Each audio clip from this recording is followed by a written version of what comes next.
సినిమాలో ఒక డైలాగ్ ఉంటుంది, నేను కాళ్ళేస్తారు పోరాడినాను. నిజంగా సినిమాలో యాక్ట్ చేయలేదు, జీవించారు. ఆ చరణ్ ఎమోషన్స్ కానీ సినిమా పీక్లోకి వెళ్ళిపోద్ది అనమాట.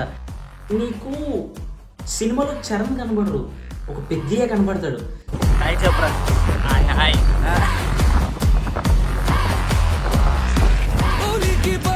ఫైనల్గా మనం అయితే పెద్ద సినిమా చూడడం అయితే జరిగింది, కానీ పెద్ద సినిమా గురించి మనం అయితే తప్పకుండా మాట్లాడుకోవాలి. ఎందుకు చెప్తాను, ఒక టీఎఫ్ఐ అభిమానిగా ఇలాంటి సినిమాలు మళ్ళీ మళ్ళీ రావు.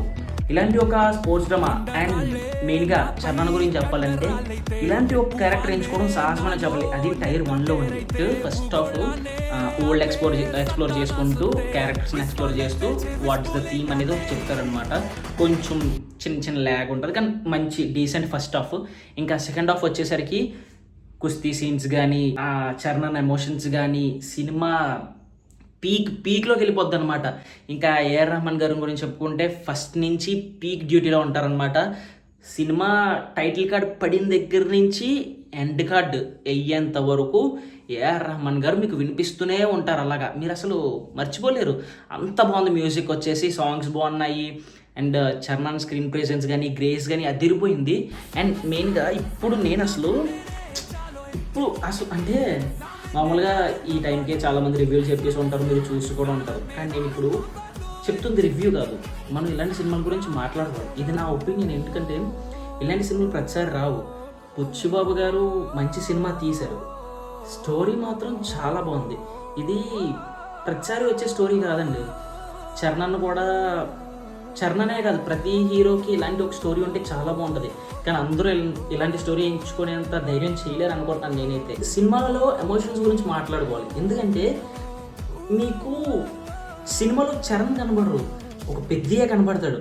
సినిమాలో ఒక డైలాగ్ ఉంటుంది, నేను కాళ్ళేస్తారు పోరాడినాను అని.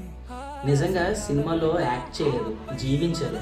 నిజంగా చెప్తున్నా, చరణ్కి హ్యాట్స్ ఆఫ్. ఎందుకంటే ఇలాంటి ఒక యాక్టింగ్ అనేది ప్రతిసారి రాదనుకుంటున్నాను నేను.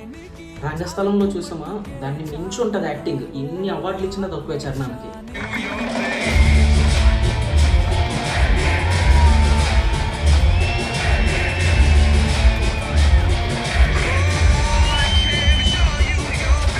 ఎవరేం చెప్పినా సరే పెద్ద సినిమా గురించి నెగిటివ్ టాక్ అస్సలు వినొద్దు, ఎవరు చెప్పినా పట్టించుకోవద్దు. ఎందుకంటే సినిమా చాలా బాగుంది. మీరు థియేటర్లో చూడాల్సిన సినిమా ఇది. మీ దగ్గరలో ఏ థియేటర్లో సినిమా ఉంటే ఆ థియేటర్లో ఖచ్చితంగా వెళ్ళి చూసేయండి, చాలా బాగుంది సినిమా. నెక్స్ట్ ఈ స్పాయిలర్ లాగే అసలు పట్టించుకోవద్దు, సినిమా చూడండి.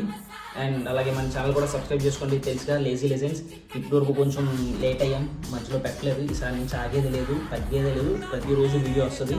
సో మర్చిపోరు కదా, the lazy legends. Please subscribe our channel.